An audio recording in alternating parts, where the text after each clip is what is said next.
Hello, everyone, and welcome to today's webinar. My name is Hannah, and I'll be moderating this session. During today's event, we'll be briefly reviewing the 2023 hurricane season and then covering preparedness strategies for 2024.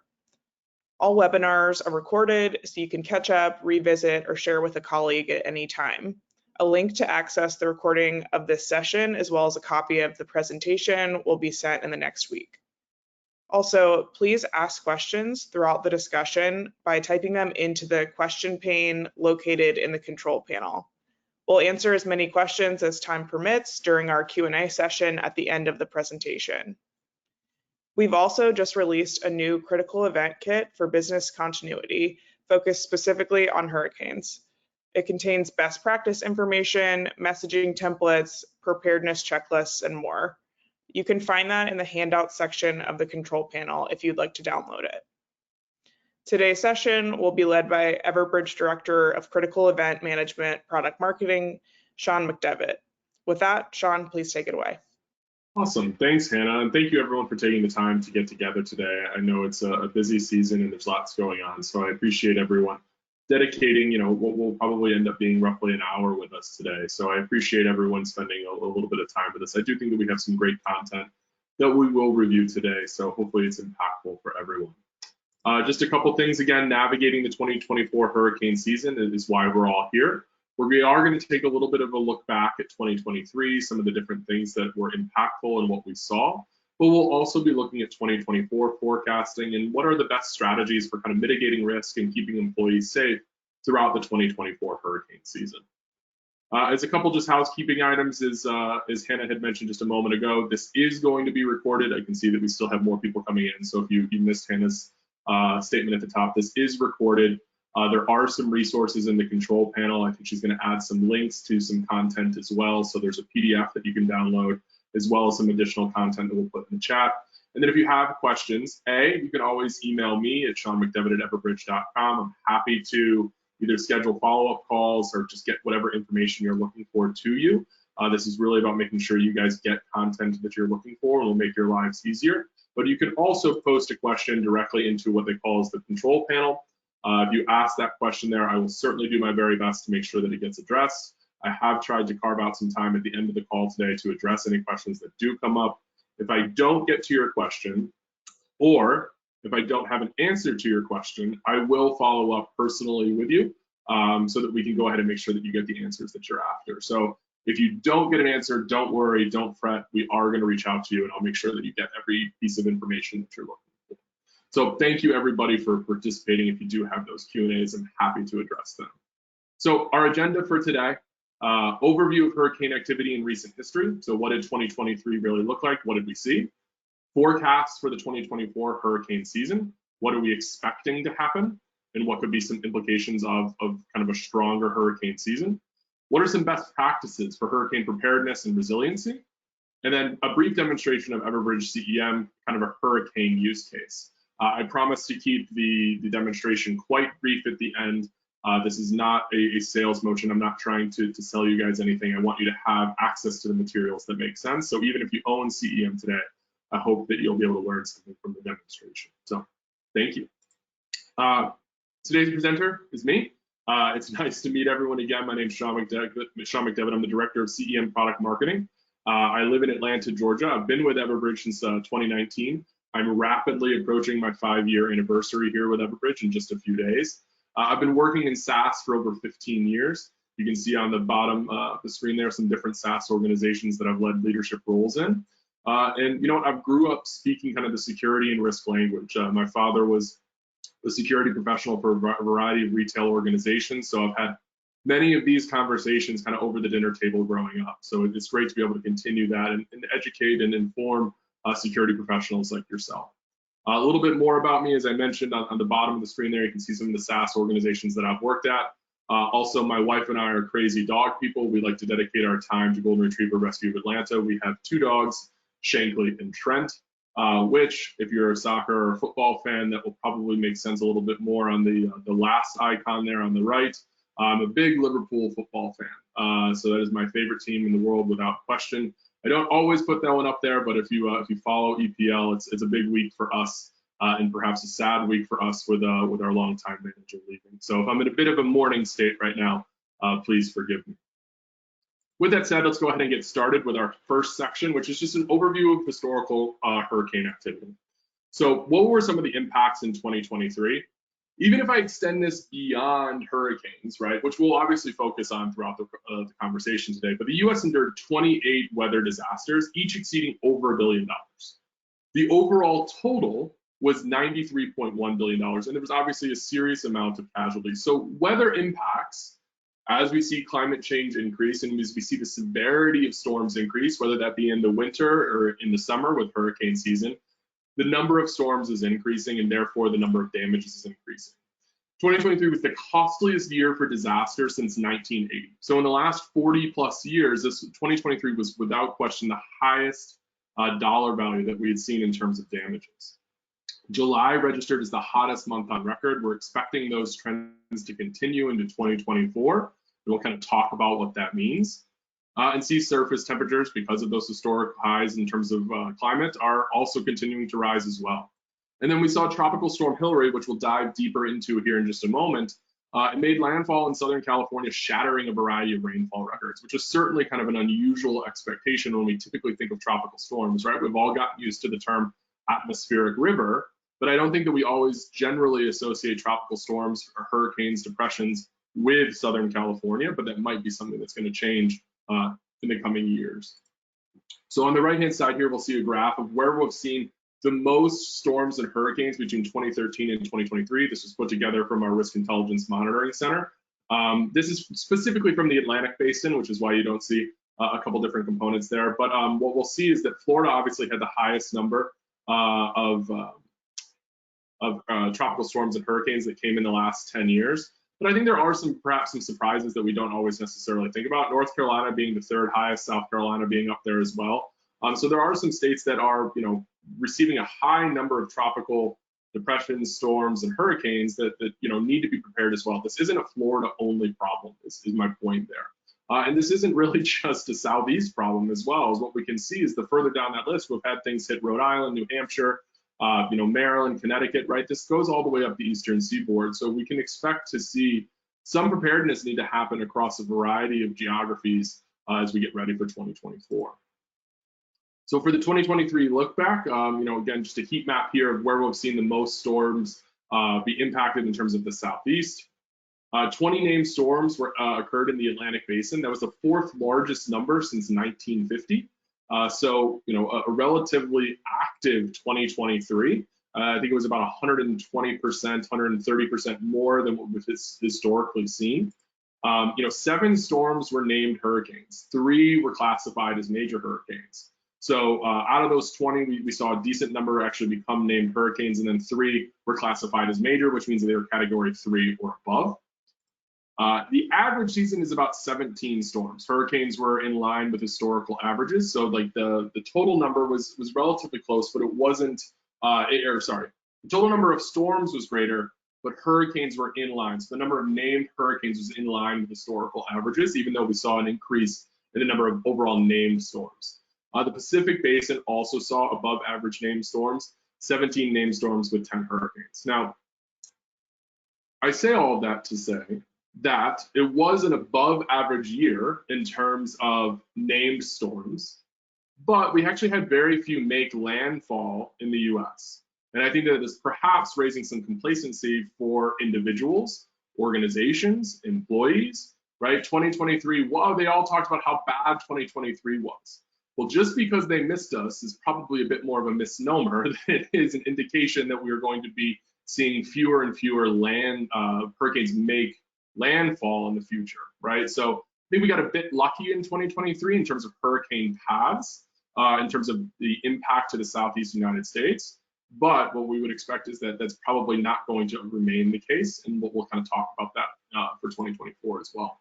So when we think about there was kind of 3 major impacts in 2023. The very first was the hurricane that hit Florida.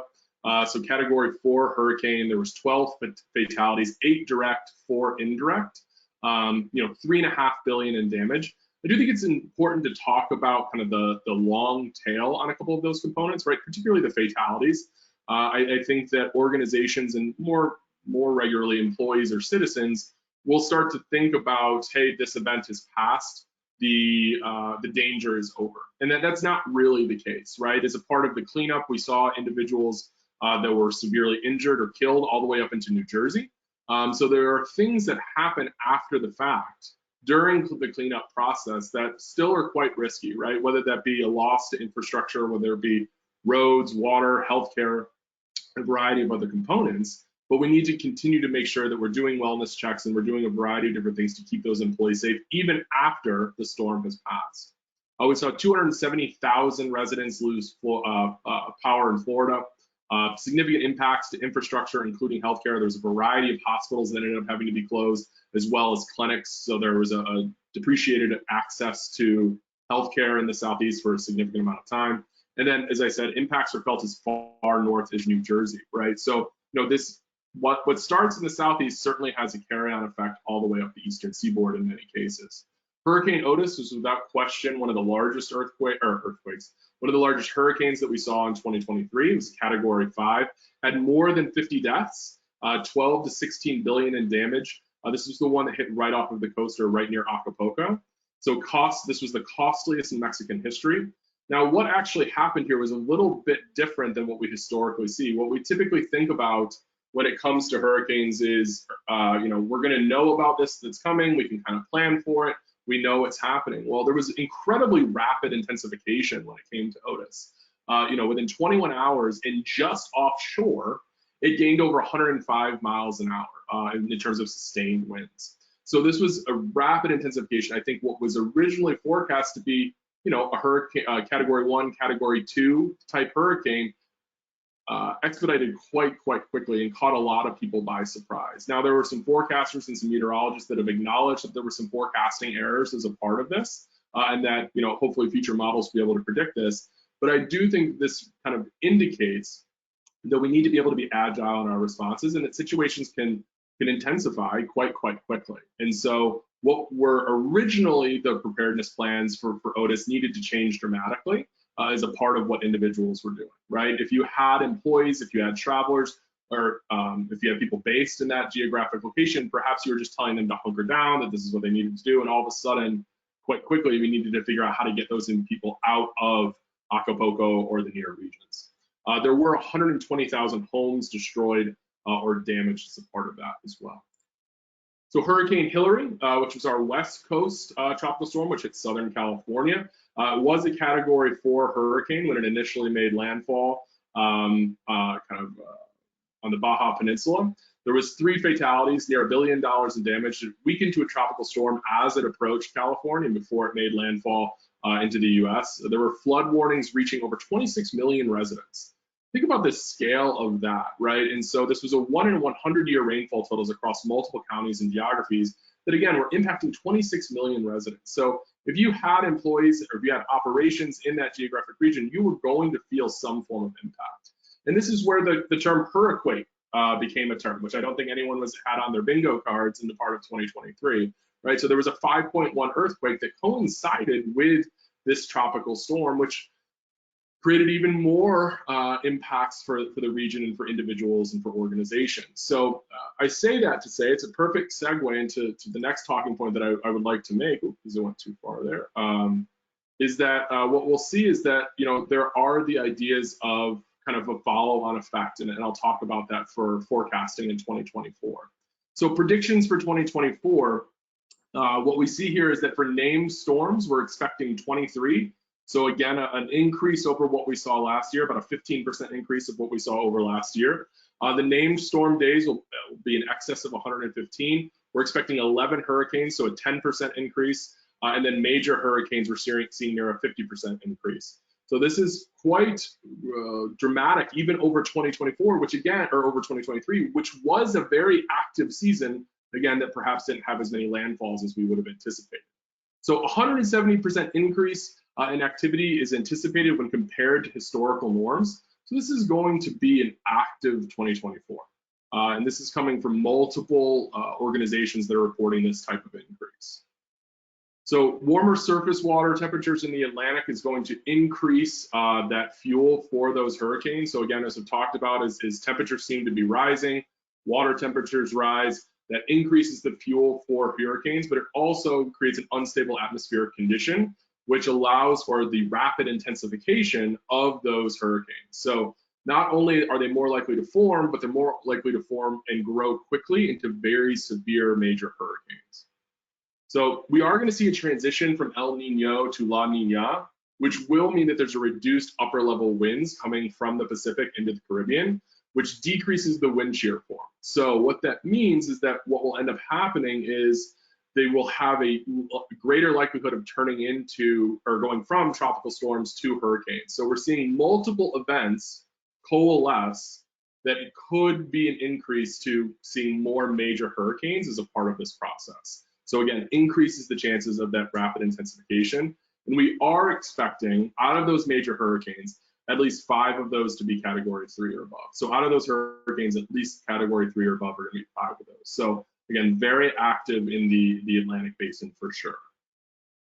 But as I was mentioning before, right, that hurricane term, right, it really started to exemplify how we're going to be able to need to be able to handle multiple situations at once. So as we enter into this hurricane season, I would say complexity equals 1 + 1 = 3. And really what I mean by that is security professionals, you're probably going to have to tackle more than one situation at a time. And there's going to be things that will add chaos to that process, particularly in the summer of 2024. You know, we are certainly expecting, as I've spoken with our Risk Intelligence Monitoring Center multiple times, we're expecting to see an increase of civil unrest over the coming months, partly in relation to what we've seen on university campuses over the last probably 30 to 45 days when it comes to protests regarding Israel and Gaza. We are expecting to see an increase in protests regarding the 2024 election.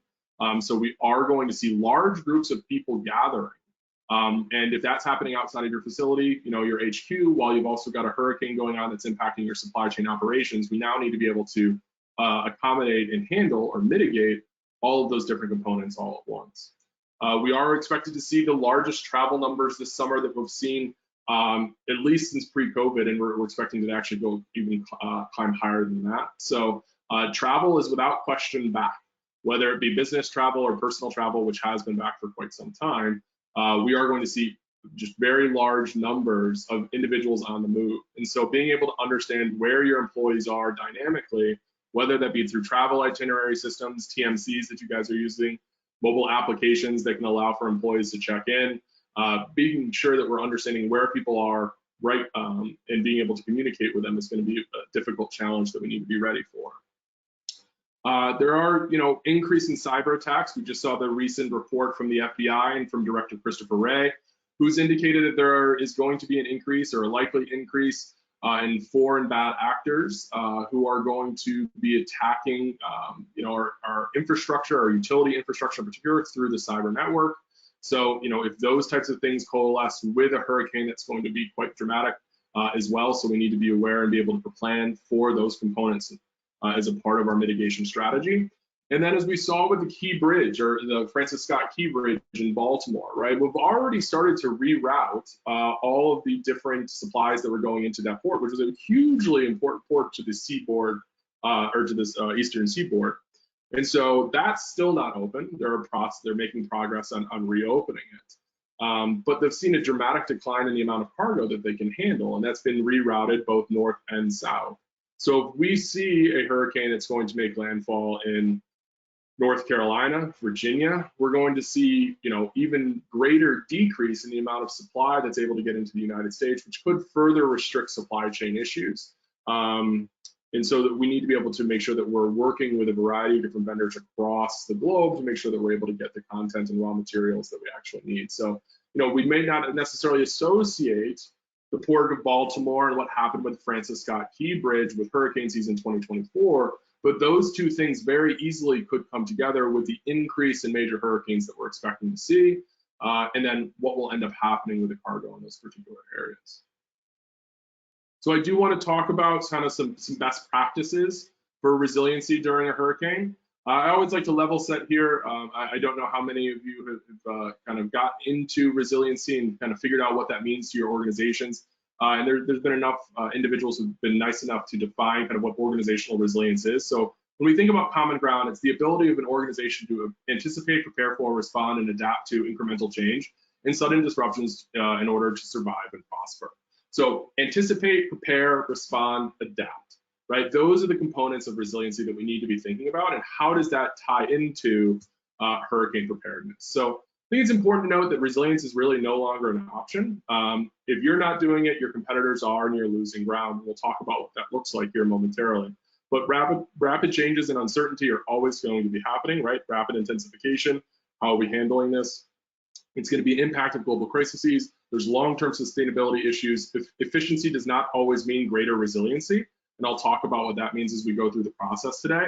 But now there's even mandates and regulations. So the new SEC regulations regarding resilience do have a climate focus, which will certainly tie into hurricane seasons moving forward and what your organization is required to do in terms of reporting on what that means to your organization and what your risks are. So if it hasn't been posted yet, we'll follow up with that URL in the follow-up email, but we do have some information on what those new SEC regulations look like and what that means to your organization and what you may be asked to report on in terms of mitigating risk when it comes to climate and subsequently increased hurricane strength.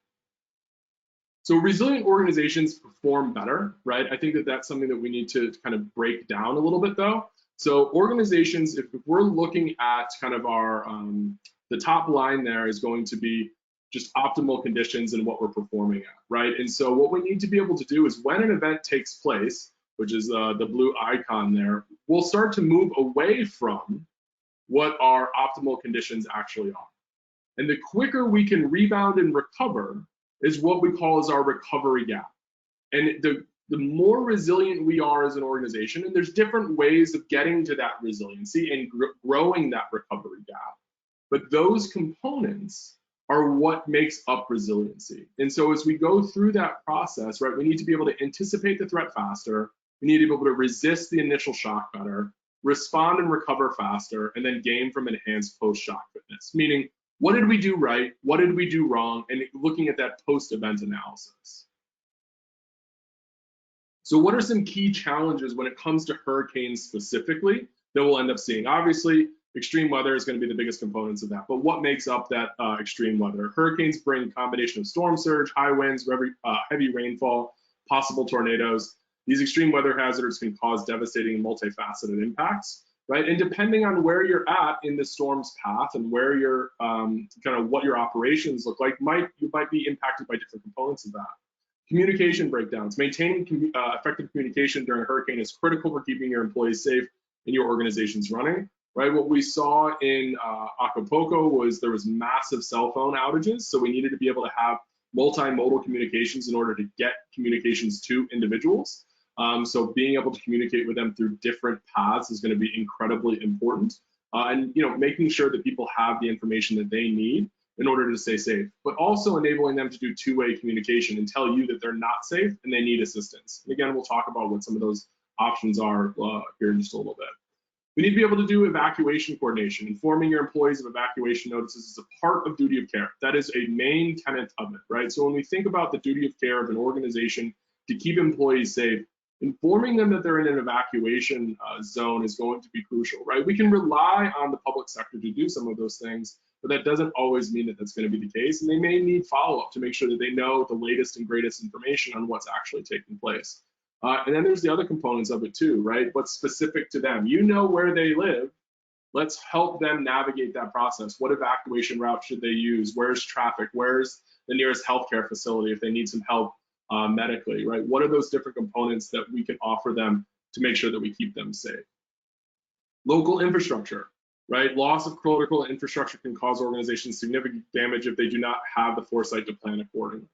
Right, so as we talked about, certainly there were circumstances of this with the hurricane in Florida. There were certainly circumstances of it with the hurricane in Mexico as well, and in Southern California. But when we start to see a loss of power, we see roads washed out, we see bridges that become impassable, we see healthcare facilities that go offline. We see boil wateries, we see loss of access to food, we see loss of access to shelter. All of those local infrastructure components can be a part of, or need to be a part of our response plan, right? If my employees need to be able to get to healthcare, if they need fresh water, if they need to know where the Red Cross facilities are, I need to be able to communicate that to them so that they can remain safe. And so kind of accommodating for and understanding what the options are and how to communicate that out needs to be a part of the challenges that we address.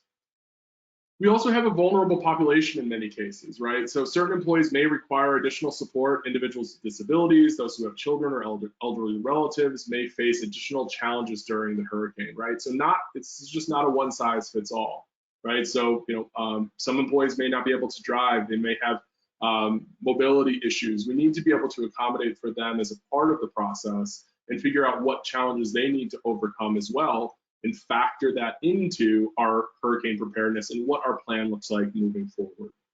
And then there are obviously going to be logistical impacts, as I talked about with the Port of Baltimore just a little while ago, right? So supply chain disruptions due to hurricanes are a significant concern for organizations. So even if it's not impacting your facilities directly, if it's impacting your suppliers, if it's impacting your vendors, if it's impacting the routes that those individuals use, where you get raw materials from, you probably want to be a part of that conversation. And we see some organizations that are completely dovetailed or bifurcated into different groups when it comes to supply chain risk versus organizational risk. And some organizations have to wear multiple hats when they have those conversations. And so I think either way, they should be working together to mitigate that risk that's taking place. But that needs to be a part of the component that we're trying to address as our key challenge.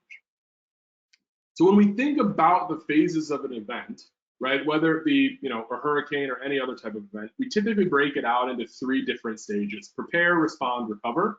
And our communication strategy will correlate to each one of those phases. But I think it's important to break down what goes into each phase as we go through this. So if we look at the timeline of an event, right, and the amount of effort that goes into responding to that phase of the event, that's going to be our y-axis. Our x-axis will be time that it takes us to do these things, right? When we think about the prepare phase, it's a long segment, right? It takes us a long time to prepare, but it's not necessarily always totally high bandwidth, right? We're going to be planning for hurricanes, or other types of events for weeks and for months ahead of time. We're going to do tabletop exercises. We're going to do a business analysis. We're going to plan and socialize the different elements that we're going to use. We're going to train and practice, as I mentioned, the tabletop exercise. We'll reform and adjust our plan, and we're going to audit and see what happened and where we can improve. So that's a long thing, right? We're not doing that the 2 days before a hurricane happens. At least I hope we're not. But that's a long event process. So low bandwidth, right? Maybe that takes us 2, 4, 6, 8, 10 hours a week, but over a long period of time. But once an event occurs, right, if we think about this as left of boom versus right of boom, that emergency response spikes, right? Our entire team is now dedicated to making sure that people are safe, the operation is running. And we may need to even pull in other people from other departments to make sure that during that respond phase, it's condensed as short as possible, right? It might be a super high bandwidth that's required from the organization, but if we can shorten that time, it makes sense. And then the next component is going to be what our crisis response looks like, right? So maybe this is going to be finding new vendors. Maybe this is going to be finding new housing for employees that have been displaced. Maybe this is going to be making sure employees have the work from home materials that they need after an event that's taken place, right? Maybe we had to close the office, there's been flooding, whatever that is. Again, longer time period, lower bandwidth. So thinking about those things in those terms of phases makes sense. And then there's the last component, which is kind of that business continuity, which almost circles back to what that pre-planning phase is. This is really talking about the recovery phase. This is really talking about, all right, how did we perform? Where did we do well? What did we miss? What do we need to do in the future? What tools do we need in the future to achieve the outcome that was desired? So thinking about those different phases will help instruct what our communication strategy really looks like. But the bottom line is kind of, this is the main tenet that we have to do, right? Contacting the right people at the right time with the right message is the basic challenge for effective emergency notification. That is the component that we have to get right. And I think this expands beyond just safety. right, and security, right, it expands to marketing messages, right? You can make that same comment about marketing or about sales or about HR, all those different things. But this is the main tenet that we have to think about as security professionals, that we have to get right in these situations, right? Whether it be pre-event and left of boom or right of boom, it still needs to be right people, right time, right message. So when we think about phased communications, when we look at this prepare phase, this is really about information sharing. It's about education, an impact analysis that if this event happens, then what? What are we expecting? What do our functional redundancies look like, right? Who's covering for who? What tools do we have that can be backups if this goes offline? What is our out-of-band communication strategy? How are we going to communicate? And then strategy and training, right? So making sure that we know what's going to happen as much as we can. I understand that unknowns are going to crop up. But if we can go through that process, and again, information sharing, education, impact analysis, redundancies, and strategy and training are what make up that prepare phase of the kind of our communication strategy. In that respond, we need to think about things that are concise. Obviously, they need to be correct and the most up-to-date information as possible. They need to be multimodal, as we talked about in Acapulco. They saw a massive loss in the ability to communicate via cell phones. They need to be audience specific, right? Making sure that I'm giving the right message to the right person, and then timely, right? I think communicating early and often is a strategy that we need to be thinking about when it comes to these major events, right? It's okay to, I wouldn't say over communicate, but we need to be getting the information into the hands of people as quickly as possible. And even if that's in concise bursts, that's better than waiting, consolidating a whole bunch of information, and then hitting them over the head with it. Because oftentimes that's then not going to be as timely as it should have, right? Some of that information is going to age out, but also they're trying to evacuate, they're trying to make sure that their in-laws are safe, they're trying to make sure that their family and friends and pets are all safe and getting to wherever they need to get to. They don't want to be hit with a wall of text. So conciseness and timeliness in these specific situations can outweigh the worry of over communicating. Now, I'm not telling you to send a text every 10 minutes or an email every 10 minutes, but making sure that we provide that to individuals in a timely way. I do think it's important as well to acknowledge that how people consume information across different mediums is different, right? If you send a wall of text to somebody via SMS, they're far more likely to not read the whole thing and digest it. So what we often recommend to individuals and to organizations is to send a brief, concise text with the information that they need absolutely immediately, and then inform them that, hey, in your email, there's a longer breakout of the next steps, the next stages, where the Red Cross facilities are, right? Some of those longer form pieces of information, and utilizing still one communication, but using different modalities to receive different communications or different messages on different modalities, right? So making sure that we can kind of make sure that people are reading these things in the way that they're expecting to. And then recover, right? The recover phase needs to be action oriented. It can be an analysis, but what is the analysis? What action are we taking from it? In some cases, it might be, it was a do nothing. We did great, we did the thing perfect. The action can be do nothing. But at the end of the day, you need to go beyond just analysis, and you need to have an action associated with it. You need to be transparent, right? I think that communicating with employees on what happened and why it happened is very crucial to making sure that they understand the duty of care that was extended to them and how the organization responded and what they did and how they did it. It needs to be metric driven, making sure that we're tying things back to specific quantifiable pieces of data is going to be important.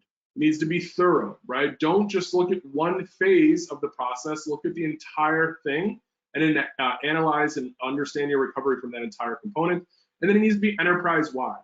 As we'll talk about in a moment, right? You guys don't operate in a silo, and neither does the organization as a whole. So we need to make sure that we're looking at every component. Where did this event touch the organization, and make sure that we're looking at how the recovery process worked.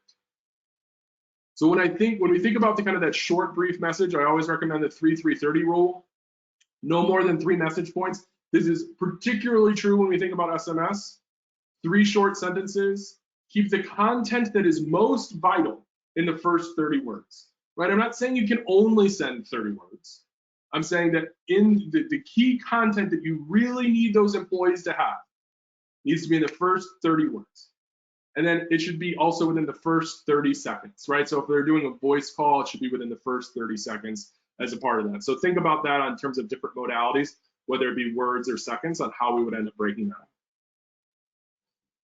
Develop your process. So when we think about that process, we need to make sure that we're finding our allies. And there's a key distinction here, because I'm going to talk about finding your ally versus finding your teammate. So when we go through the preparation process and we start to think about how we're going to handle hurricanes in 2024, whether that be evacuations or supply chain issues or whatever, there's a difference between an ally and a teammate. An ally helps you build a business case. They help you communicate with the people that you need to get decision-making power from. They help you advocate for the processes you're looking to deploy. A teammate is a little bit different. A teammate is in the foxhole with you. A teammate is going to be there by your side when we're taking the actions that we were hoping to implement. And I think that some individuals and organizations can kind of get lost in that process, right? They have identified someone they thought was a teammate, but actually turned out to be an ally, which made their process much more difficult in terms of how are we actually doing this when it happens, right? They expected to have someone in the foxhole with them, and then all of a sudden they didn't. So when you go through your planning process, make sure that you're kind of thinking about, all right, do I think this person is an ally or a teammate in terms of what we're going to need from them in the moment. Planning isn't always execution, right? So we need to do tabletop exercises. I'll talk about what that can look like and what some steps are that you can do towards a successful tabletop exercise. You need to go and actually stress test these things. I can't, no pun intended, but I can't stress that enough. Just planning is not going to highlight where you have some deficiencies or a lack of redundancies or where you have a hole. So making sure that you are doing these tabletop exercises, I'm not saying it needs to be organization-wide and we need to go from top to bottom, right? You can do these in smaller phases, right? And you can break them out over a longer period of time to kind of involve different departments and different groups and different regions. It doesn't have to be this huge event, but making sure that you're actually practicing what you're planning is going to make everyone's life so much easier. Make it easy and make it repeatable. When we're asking things of individuals who aren't traditionally a part of the planning process, try to make it as easy and repeatable as possible. There's a great book out there called Atomic Habits that kind of goes into making things easy, making them repeatable, making sure that people are kind of approaching this with the right mindset. And I can't stress that enough. It's by James Clear, Atomic Habits. I think it really dives into how organizations can make habits of the process that they're deploying, but also create habits within their employees to do things that they want, which will actually end up keeping their employees safe. So can't recommend that enough. Document as much as possible. Make sure that you do have an out-of-band document repository, right? If something goes offline, if a facility gets flooded and all of a sudden the binders that we had all those things stored in is now not accessible, that's not great. So we need to make sure that we have things stored in multiple locations and multiple platforms so that we are always going to have access to it. Don't be single threaded with who stores what and where. Make sure that multiple teams and multiple individuals have access to the documentation that you need as a part of your planning process and your execution process. And then I think that process needs to be able to evolve. Right? You're going to acquire organizations, you're going to hire new people, you're going to shift your go-to-market strategy, you're going to find new vendors. All of that means that you need to evolve your process over time. So, don't be too rigid when it comes to being willing to evolve your process and find new allies and find new teammates and find new solutions as a part of that. We talked about teammates and allies, and I think for anyone that's from the Midwest here, will probably recognize this as a corn silo. So, I think that a silo is a pretty dirty word a lot of times, particularly in the tech industry, right? And so what we often hear organizations say is, I want to break down these silos. Okay, I don't necessarily disagree with that idea all of the time, But what I would say is that, people have responsibilities for a reason. And you need them to have some ownership of a process as you're trying to mitigate risk.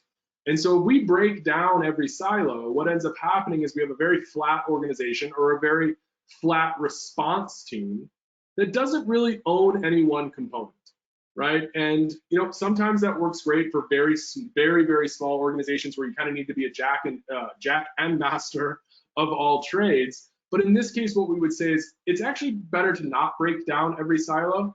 What we would recommend is that we kind of build bridges between those silos, right? Making sure that we're not going to have a data silo or individuals aren't going to work in a silo, that there's information sharing across those departments is going to be key. So again, finding your teammate, finding your ally, doesn't mean that you need to take them and make them a part of your team now. It means that we need to make sure that we have open lines of communication, and we've built a bridge between those data silos. And so, in some cases, it will be super straightforward. Obviously, this is a very pretty bridge, and the Golden Brick Bridge is great, but it's relatively what we would expect from a suspension bridge, right? It's straightforward. Now, in other cases, we need to be a little bit creative, right? Particularly as we refine our process and our process evolves. It may not always be the most efficient thing in the world to start off with, but over time, we will refine it, right? So when we start to see what these bridges look like, it's more important that we're connected and that we'll get better at how we communicate and when we communicate and why we communicate. But we need to make sure that we're information sharing at the very least, right? That's kind of my suggestion. Instead of just saying, let's break down every data silo, let's build bridges between those. So as we think about building those bridges, our tabletop exercises, there's kind of 10 different steps that I would leverage here. Reviewing your existing emergency response plan, defining a goal, creating a team, develop your objectives, develop the scenario, identify the right players, decide on the logistics, decide injects, choose facilitator, observers, and a scribe, and then conduct a hot wash after and an after action report. So determining kind of, again, we are going to run from the left of boom to right of boom as a part of this. And I think if we can break these phases out, this will make for those of you that haven't done a large scale or even a kind of mid-scale tabletop exercise before, breaking it out into these steps and then applying it to those different phases that we talked about before will make going through that process really simple. And we're obviously happy to have more of those conversations here at Everbridge. If you need a little bit more guidance, we can certainly offer some expertise on how these things work, and we even have some kind of templates that we can share in terms of what exercises and what questions you might want to be asking yourself during that process. So the last couple of things that I'll talk about here is getting your infrastructure right. In order to do this successfully, we need to make sure that we have good data management. We're connected to our HRIS system. We're connected to our TMC. We have an understanding of what our data looks like, right? The last thing that we want to be doing is going through multiple HRIS systems, trying to figure out who lives in what state and who's impacted, right? We want to be ahead of that. There's a difference between automation and automatic, right? I think that those two terms can sometimes be confused. Automation allows for us to make sure that we're utilizing technology to automate a process, but we also want to make sure that we're making whatever human element is in the process as automatic as possible. Again, remember, easy and repeatable. The more easy and repeatable something is, the more automatic it is for individuals to be able to go out and do. We need to be able to be monitoring these things proactively, right? Making sure that if we can anticipate risks, if we understand where this storm is headed, what the expectations are, where they're going to see power outages, where they're going to see boil water advisories, that will help us. Mapping our interdependencies, understanding our redundancies is a part of that infrastructure process. Making sure that we have the right collaboration tools, right? Whether it's Slack or Teams or the Everbridge mobile app or whatever it is that you guys need to use to make sure that you're communicating up in an up-to-the-minute fashion. And then the last piece here that I do want to get to the demo real quick, and I want to make sure that I had saved some time for questions, is when we get to the analysis phase, what did we expect to happen? And so I often talk about this this child here. For anyone that's either been a parent or had parents, I feel like you've probably asked this question to either your child or heard this asked of you from your parents, was, well, what did you expect to happen, right? When this kid turned over the bowl of spaghetti above his head, what did he expect to happen? And so before we go through any process of deploying new teammates, new allies, new software, hiring people, a new process, I ask that you ask yourselves, what do we expect to happen? What is the outcome that we're expecting? And for those of you that were science majors, this is probably going to ring a bell in terms of this is following, kind of the scientific method, right? What is our hypothesis? What do we think is going to happen as a part of this? And I think that we sometimes get lost in that when it comes to understanding how we prepare for an event, right? But we should go back to that scientific method and say, all right, what do we expect to happen, or what do we think is going to happen? They may not always align. We may not get the result that we want, but if we can look back and say, all right, this is what we expect to happen, where did this go a different direction? That helps us in the analysis phase. But I think it's also important to look at kind of 3 different tiers of what we expected to happen, or this is generally how folks look at it.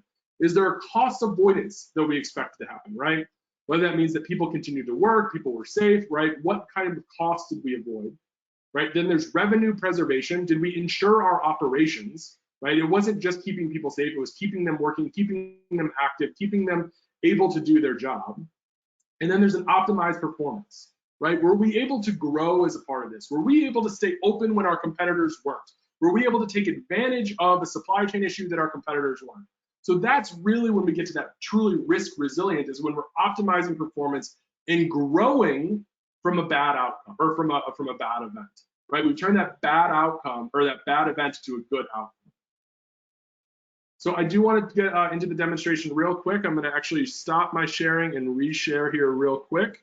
So give me one moment as I pull that up and look to the other camera. So give me 1 second. It should switch here, I'm hoping.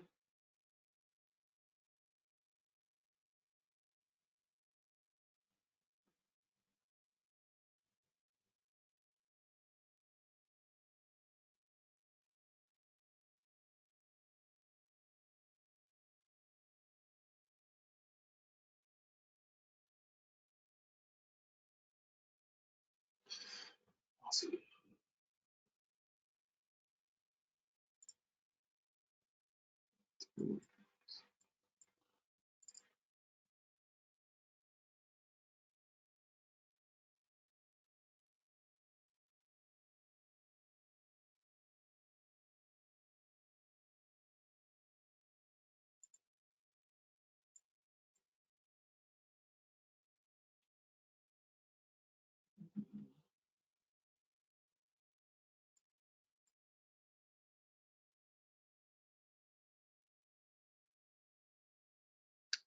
Unsure if you guys can hear me, but GoToWebinar has just quit, so I'm trying to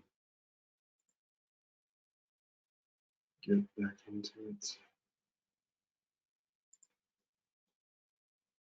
Yeah, we can still hear you, Sean. Sorry, my apologies, everyone. My GoToWebinar just quit, so I'm trying to get it to share. Can you guys see the Visual Command Center at the moment? It's just giving me a spinning wheel, so I apologize. No, we can see you. Fantastic.